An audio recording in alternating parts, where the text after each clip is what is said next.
Welcome to another video of Readings on Kerala, Chapter 1 Early History of Malabar, written by William Logan. This is a brief summary of this chapter. I will tell both in Malayalam and in English this summary, or I will tell you only the important points in this chapter. If you need line by line Malayalam explanation of this text or this chapter, I have made another video. You can go for that. Readings on Kerala, Chapter 1 Early History of Malabar, the Portuguese period, AD 1498 to 1663, written by William Logan. This chapter is a piece of writing taken from the book Malabar Manual, which was actually written by William Logan, the then collector of Malabar under British administration. And this book, Malabar Manual, was first published in 1887. That year is important, just remember that. In this work, this man, William Logan, dealing with various aspects of Malabar region, including its land distribution, taxation, agrarian issues, immigration problems, etc. Land distribution എന്ന് വെച്ചാൽ എങ്ങനെയാണ് മലബാർ ഭാഗത്ത് അക്കാലത്ത് ഭൂമിയുടെ വിതരണം, ആരുടെ കയ്യിലായിരുന്നു ഭൂമി, ആരൊക്കെയാണ് അതിൽ നിന്ന് കരം പിരിച്ചിരുന്നത്, ഇങ്ങനെയുള്ള കാര്യങ്ങൾ. അതേപോലെ ടാക്സേഷൻ, നികുതി സമ്പ്രദായം എങ്ങനെയാണ് ഭരണം നിർവഹിച്ചിരുന്നത്. അതേപോലെ അഗ്രേറിയൻ ഇഷ്യൂസ്, ദാറ്റ് മീൻസ് എങ്ങനെയാണ് കാർഷിക വിളകൾ, കൃഷിവൃത്തി എങ്ങനെയാണ് നടന്നിരുന്നത്. അതേപോലെ ആളുകളുടെ പൗരത്വം, ആളുകൾ എങ്ങനെയാണ് ജീവിച്ചിരുന്നത്, അവരുടെ ഒരു രാജ്യത്തു നിന്നും, ഒരു നാട്ടുരാജ്യത്തു നിന്നും മറ്റൊരു നാട്ടുരാജ്യത്തേക്ക് അവരുടെ മൂവ്മെൻറ്റ് എങ്ങനെയായിരുന്നു. ഇത്തരം കാര്യങ്ങളൊക്കെയാണ് മലബാർ മാനുവലിൽ വിശദീകരിക്കുന്നത്. And William Logan further talks about the geography, flora and fauna, the inhabitants, their culture, religion, caste, occupation, livelihood, language, literature and economy. അതുകൂടാതെ ഈ പ്രദേശത്തിൻ്റെ ഭൂമിശാസ്ത്രം, സസ്യങ്ങളും മൃഗങ്ങളും, ഫ്ലോറ ആൻഡ് ഫോന മീൻസ് അവിടുത്തെ സസ്യങ്ങളും മൃഗങ്ങളും, ദി ഇൻഹാബിറ്റൻസ്, ഇവിടെ അധിവസിക്കുന്ന ആളുകളെക്കുറിച്ച്, അവരുടെ സംസ്കാരം, മതം, ജാതി, ജോലി, ജീവിത മാർഗങ്ങൾ, അവരുടെ ഭാഷ, സാഹിത്യം, സാമ്പത്തികപരമായ കാര്യങ്ങൾ, ഇതൊക്കെ ഈ പുസ്തകത്തിൽ വിശദീകരിക്കുന്നുണ്ട്. This book has 4 chapters: province, people, history and land. ഇങ്ങനെ 4 ചാപ്റ്റേഴ്സാണ് ബുക്കിനുള്ളത്. Another important point you have to remember as part of introduction is O. Chandu Menon, the author of Indulekha, helped William Logan in the preparation of Malabar Manual. മലയാളത്തിലെ ആദ്യത്തെ ലക്ഷണമൊത്ത novel എന്ന് കരുതപ്പെടുന്ന ഇന്ദുലേഖയുടെ എഴുത്തുകാരനായ ചന്തു മേനോൻ, അദ്ദേഹം William ലോഗനെ Malabar manual എഴുതാൻ സഹായിച്ചിട്ടുണ്ട് എന്നാണ് പറയപ്പെടുന്നത്. And Vasco da Gama landed at Pandalayani near Kozhikode in 1498. That year is also important. 1498 Vasco da Gama കോഴിക്കോട്ടെ പന്തലായനിയിൽ കപ്പലിറങ്ങുന്നത്. And it was the beginning of the colonial mercantilism and subsequent colonization of India.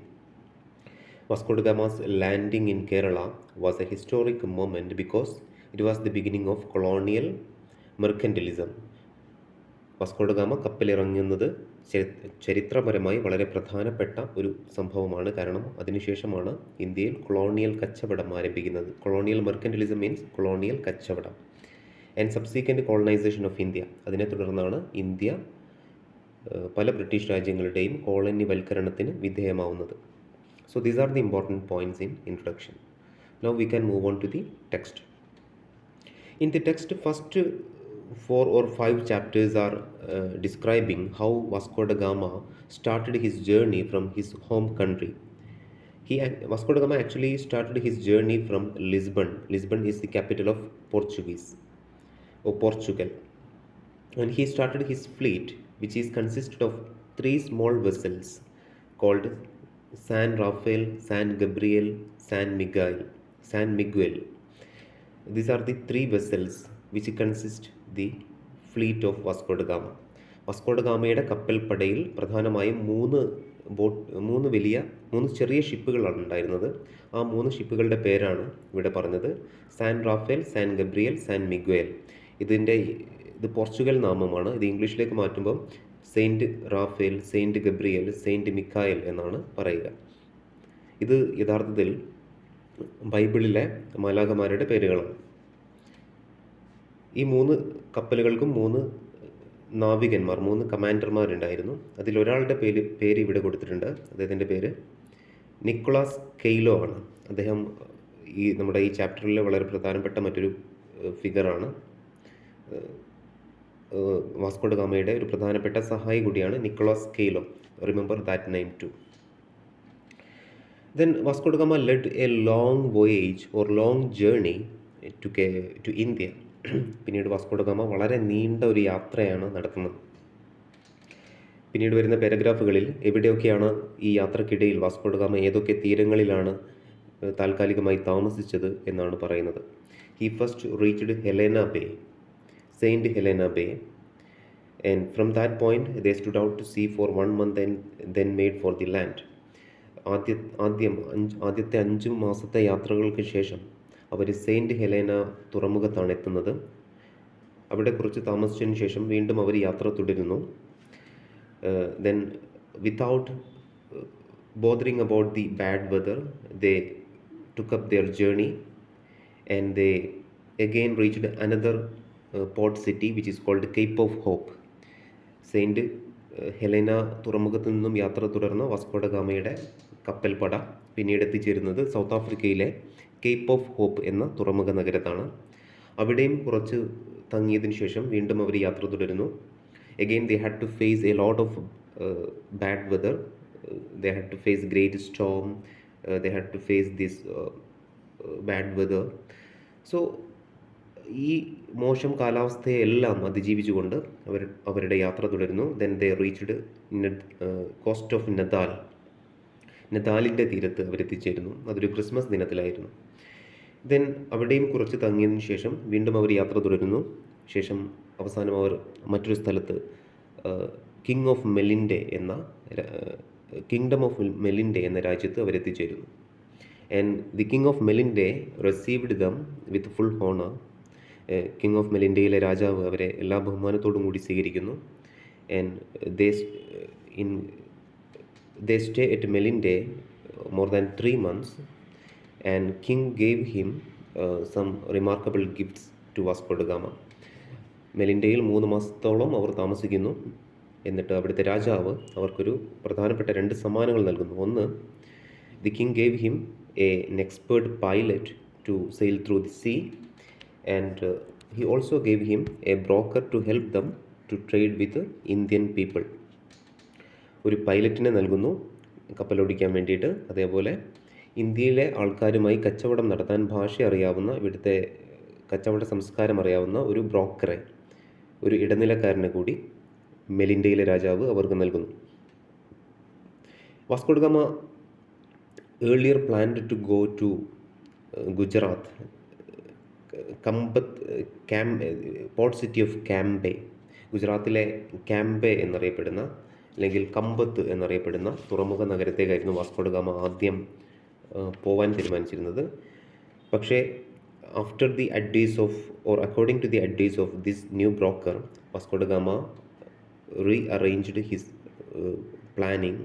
Then he went to Kerala. ഈ ബ്രോക്കറുടെ ഉപദേശപ്രകാരമാണ് Vasco da gamma പിന്നീട് കേരള തീരത്തേക്ക് തൻ്റെ യാത്ര മാറ്റുന്നതും പിന്നീട് കോഴിക്കോട് കാപ്പാട് ബീച്ചിൽ കപ്പലിറങ്ങുന്നതും. Then Vasco da Gama first saw the land in Malabar region was Ezhimala.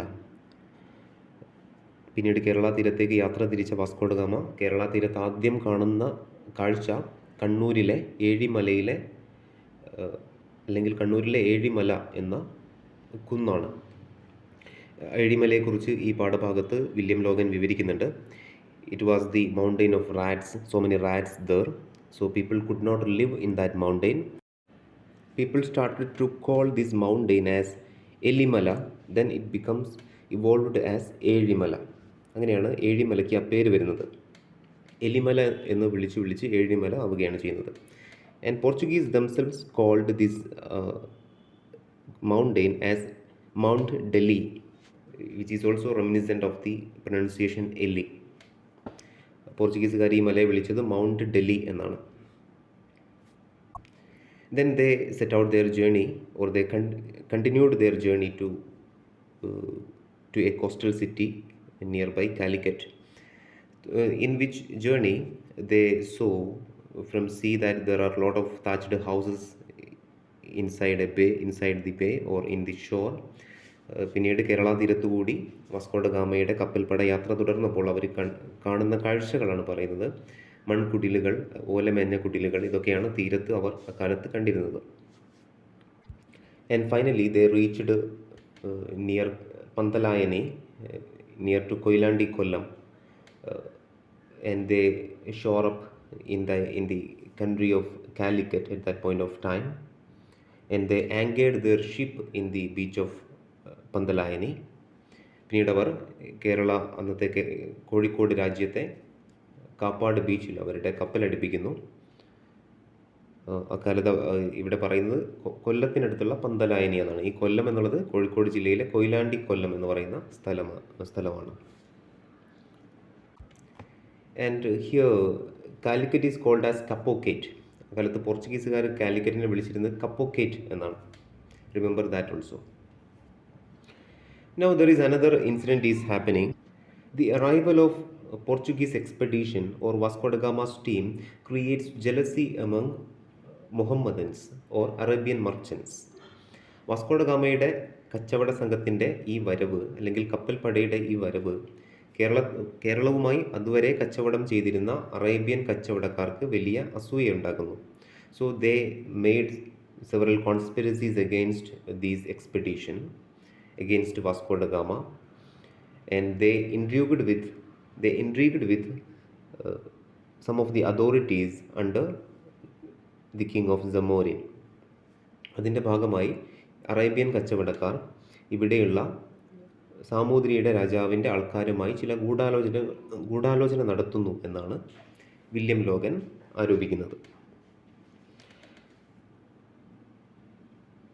There were 3 persons in this conspiracy. One is the overseer of the treasury, and the second one is the king's justice, and the third one is chief officer of the palace guard. ഈ 3 പേരുമായിട്ട് Arabian കച്ചവടക്കാർ ഗൂഢാലോചന നടത്തുന്നു.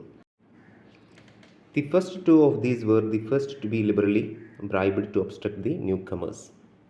ഇതിൽ ആദ്യത്തെ 2 പേർ, overseer of the ട്രഷറിയും king's ജസ്റ്റിസും, കൈക്കൂലി വാങ്ങിക്കൊണ്ടാണ് ഇവർക്കെതിരിൽ ഗൂഢാലോചന നടത്തുന്നത് എന്നാണ് വില്യം ലോഗൻ ആരോപിക്കുന്നത്. Overseer of the treasury means ഖജാന നോക്കുന്ന ആൾ, ധനകാര്യം നോക്കുന്ന ആൾ.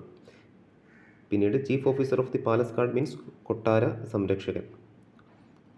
കിങ്സ് ജസ്റ്റിസ്, രാജാവിൻ്റെ ജഡ്ജി. ഈ 3 പേരെ കുറിച്ചാണ് പറയുന്നത്. Then Gama sent his aide Nicolas Coelho to reach out to King Zamorin. പിന്നീട് വാസ്കോഡ ഗാമ തൻ്റെ അടുത്ത സഹായി നിക്കോളാസ് കെയ്ലോ, നമ്മൾ നേരത്തെ പറഞ്ഞ മൂന്നിലൊരു കപ്പലിൻ്റെ കപ്പിത്താൻ നിക്കോളാസ് കെയ്ലോയെ കച്ചവട കരാറുണ്ടാക്കുന്നതിന് വേണ്ടി സാമൂതിരിയുടെ അടുത്തേക്ക് പറഞ്ഞയക്കുന്നു. Then Vasco da Gama sent his aide Nicolas Coelho to reach out the King Zamorin. പിന്നീട് തൻ്റെ അടുത്ത സഹായി നിക്കോളാസ് കെയ്ലോയെ വാസ്കോഡ ഗാമ ഒരു സന്ധി സംഭാഷണത്തിന് വേണ്ടി സാമൂതിരി രാജാവിൻ്റെ അടുത്തേക്ക് പറഞ്ഞയക്കുന്നു. But as part of this conspiracy, he had to wait a long before the palace, and they even tried to not allow this man to meet the king. ഈ ഗൂഢാലോചനയുടെ ഭാഗമായിട്ട് Nicholas കെയ്ലോയെ രാജാവുമായി സന്ധി സംഭാഷണം നടത്താൻ, അല്ലെങ്കിൽ കച്ചവട കരാറുണ്ടാക്കാനുള്ള സംഭാഷണം നടത്താൻ പോലും അനുവദിക്കാതിരിക്കാൻ ഇവർ ശ്രമിക്കുന്നു. ഇദ്ദേഹത്തിന് കൊട്ടാരത്തിൻ്റെ മുൻപിൽ ഒരുപാട് സമയം കാത്തു നിൽക്കേണ്ടി വരുന്നു. But there was A Castilian who advised Vasco da Gama that there will be this conspiracy, so he had to wait there. He should have some patience to reach out the king. അവിടെ കാസ്റ്റലിയൻ എന്ന് പറയുന്ന ഒരാൾ, Castilian എന്ന് വെച്ചാൽ Castilian is a language of Spain. സ്പെയിനിലെ ഭാഷയാണ് കാസ്റ്റലിയൻ. So those who speak Castilian we can call them as Castilian. നമ്മൾ മലയാളം സംസാരിക്കുന്നവരെ മലയാളി എന്ന് പറയുന്നത് പോലെ കാസ്റ്റലിയൻ ഭാഷ സംസാരിക്കുന്ന ആളെ കാസ്റ്റലിയൻ എന്ന് പറയാം. So there was this man who came from Spain.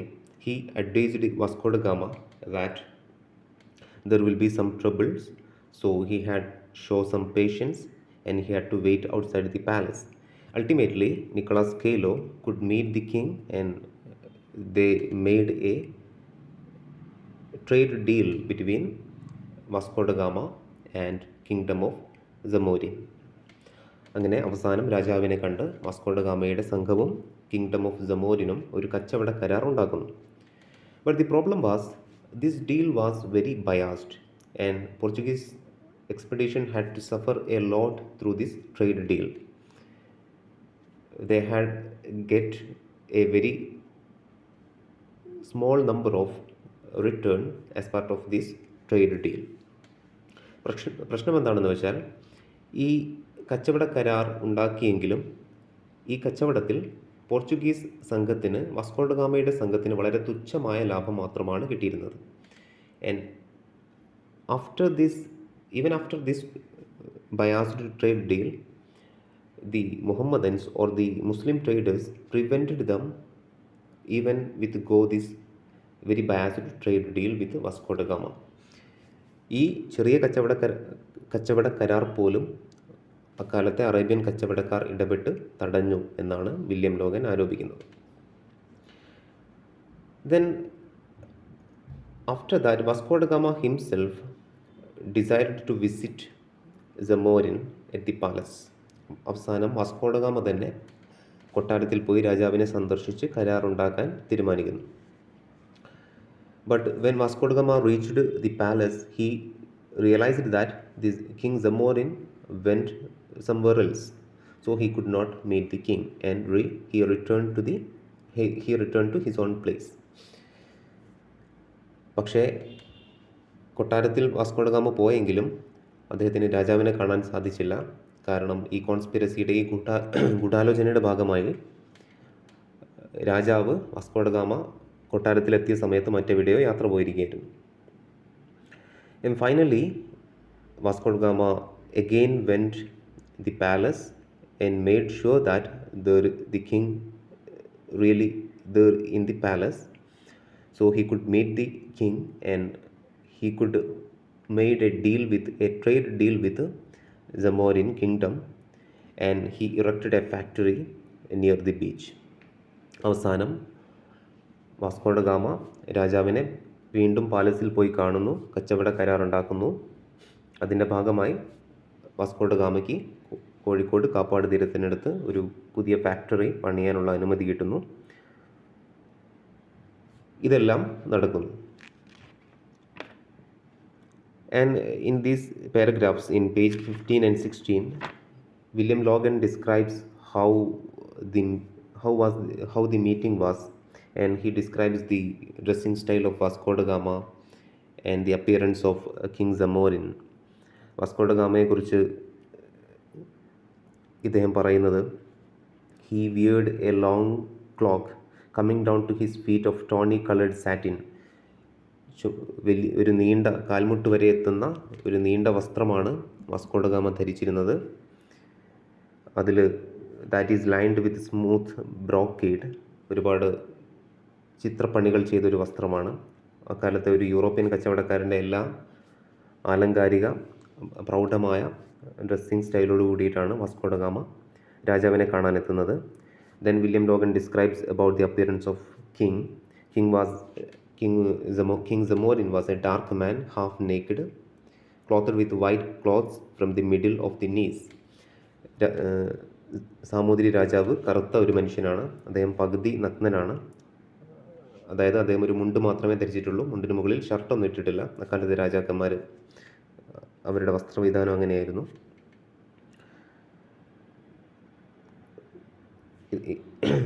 ഇതൊക്കെയാണ് ഈ രണ്ടുപേരുടെയും അന്നത്തെ ഡ്രസ്സിങ് സ്റ്റൈലിനെ കുറിച്ച് വില്യം ലോഗൻ വിവരിക്കുന്നത്. Then he describes about the king's palace and his dice. പിന്നീട് രാജാവിൻ്റെ കൊട്ടാരവും അവിടുത്തെ രാജസദസ്സിനെ കുറിച്ചുമാണ് വില്യം ലോഗൻ വിവരിക്കുന്നത്. എത്രമാത്രം ആഡംബരപൂർണമായ, എത്രമാത്രം സമ്പന്നമായ രാജസദസ്സായിരുന്നു സാമൂതിരിയുടേത് എന്ന് വിവരിക്കുന്ന ഒരു പാരഗ്രാഫാണ് page 16 The king himself weared a lot of rubies, pearls, emerald, and even the servants of the king won so many pearls and other rubies. രാജാവും രാജാവിൻ്റെ പരിചാരകരും ഒക്കെ വളരെ വിലപിടിപ്പുള്ള രത്നങ്ങളും മാണിക്യങ്ങളും ഒക്കെയാണ് അവരുടെ ശരീരത്തിൽ ആഭരണമായി അണിഞ്ഞിരുന്നത്. പിന്നീട് രാജാവിന് മുറുക്കാൻ ഒരു സ്വർണത്തിൻ്റെ ചെല്ലപ്പെട്ടി അവിടെ ഉണ്ട്.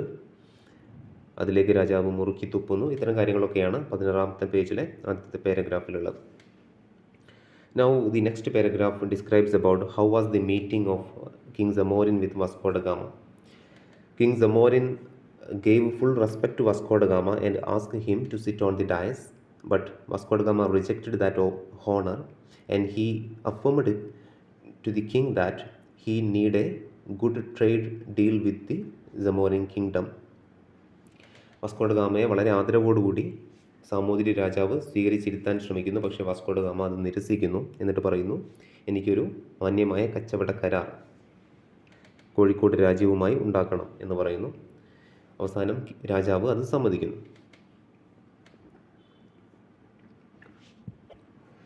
But William Logan says that in the next paragraph, page 17, even though this interview had a desired result, but the people who had jealousy with Vasco da Gama again make some conspiracy against him. As part of this conspiracy, Vasco da Gama was invited again to the palace, and Vasco da Gama went to the palace without any guards. So these people came with a palanquin to invite Vasco da Gama to the palace. വീണ്ടും Arabian കച്ചവടക്കാരുടെയും കൊട്ടാരത്തിലെ മറ്റ് അധികാരികളുടെയും ഗൂഢാലോചനയുടെ ഭാഗമായി വീണ്ടും Vasco da ഗാമയെ ഇവിടേക്ക് ക്ഷണിക്കുന്നു, കൊട്ടാരത്തിലേക്ക് സന്ധി സംഭാഷണം നടത്താൻ. അപ്പോൾ ഇത്തവണ വാസ്കോ ഡ ഗാമയെ കൊണ്ടുവരാൻ ഒരു പല്ലക്കുമായിട്ടാണ് ആളുകൾ വരുന്നത്. പാലങ്കിൻ എന്നാണ് പല്ലക്കിന് പറയുന്ന ഇംഗ്ലീഷ് വേർഡ്. അത് 2ാമത്തെ പാരഗ്രാഫിലെ 4ാമത്തെ വരിയിൽ കാണാം, പാലങ്കിൻ. അങ്ങനെ പല്ലക്കിൽ കയറി വാസ്കോ ഡ ഗാമ ഇവരോടൊപ്പം പോകുന്നു. But these people brought Vasco da Gama some mysterious place, and it could be part of a conspiracy against Vasco da Gama by these authorities of Zamorin kingdom and Arabian merchants.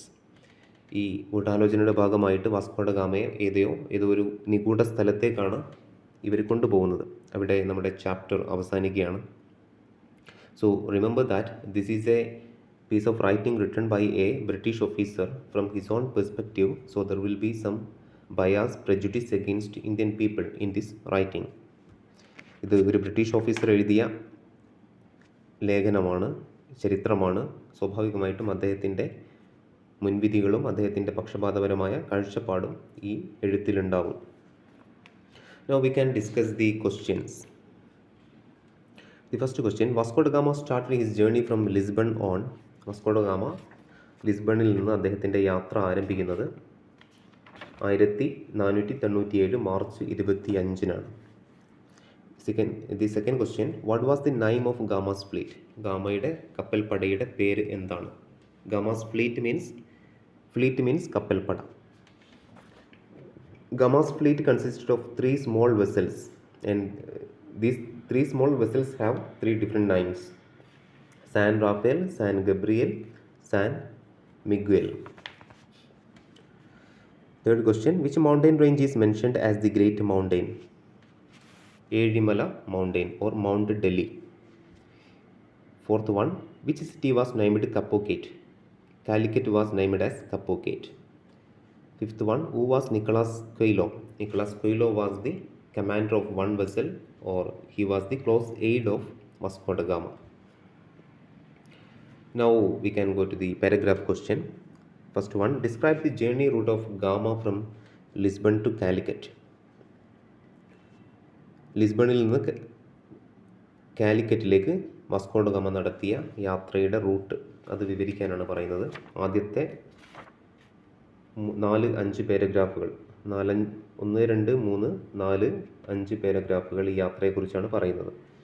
He first reached Helena Bay, then he went to Cape of Hope, then he reached coast of Natal, then he reached Kingdom of Melinde. This is how Gama's route to Kerala.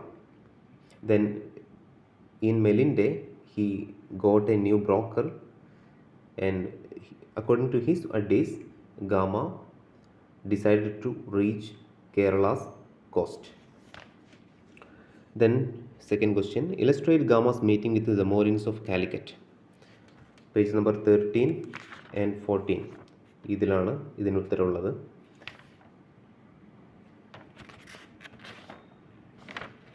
Sorry, page number 15 and 16.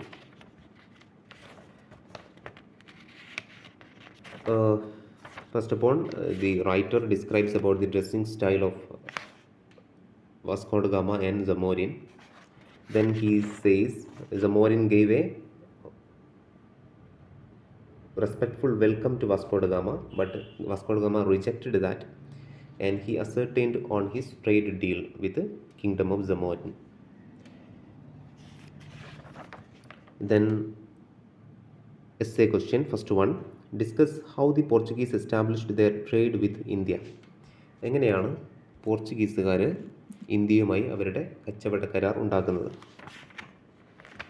Of course, there were when you write an essay, you should have to give, first of all you should have to give a introduction to the author, then you should have to give a general introduction to the book, then come to the point. So first of all you have to give a detailed account of the writer William Logan. He was a British officer, he was the collector of Malabar, and this book Malabar Manual was one of the earliest authoritative documents of early history of Kerala. The writer O. Chandu Menon helped William Logan to write this particular work, and in this piece of chapter William Logan describes the Vasco da Gama's journeys to Kerala and his relation with the Kingdom of Zamorin in Calicut.